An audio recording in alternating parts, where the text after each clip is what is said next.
Next speaker. The next speaker is Keelani Copany.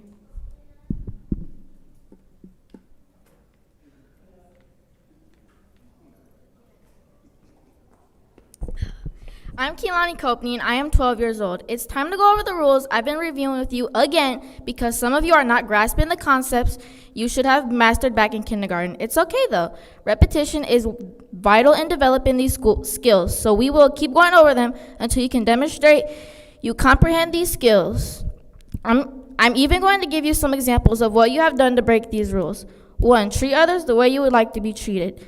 Some of you have very mean and hateful attitude towards residents of this city and even towards your colleagues that sit up there with you, constantly bullying Councilman Jarrett and even being rude to Councilwoman Burns are just 2 examples.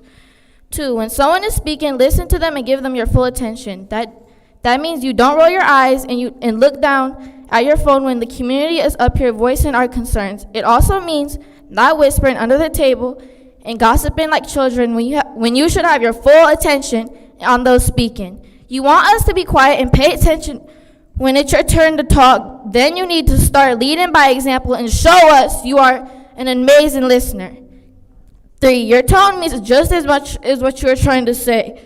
Liddell, you speak to others like you are a middle school bully. You don't come across as an elected leader, let alone the city council president. Candace, the condescending tone you use towards people when you are trying to remind us of the rules over and over again is why people respond to you the way they do. 4, don't tell lies. That means don't get on podcasts and on social media and tell half-truths and whole lies. If you were Pinocchio, your nose would be halfway across the city by now.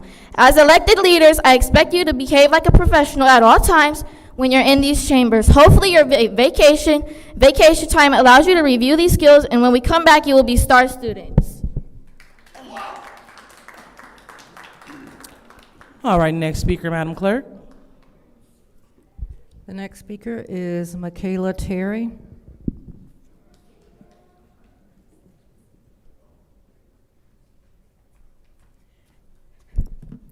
Hi, my name is Michaela Terry. I am 13 years old, and I've been coming to council meetings since I was a baby.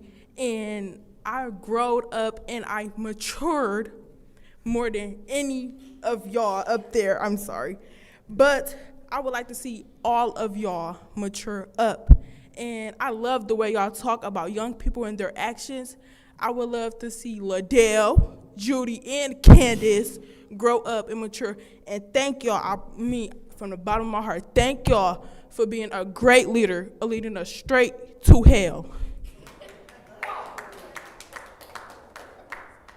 All right, next public speaker. The next speaker is Mari Copany.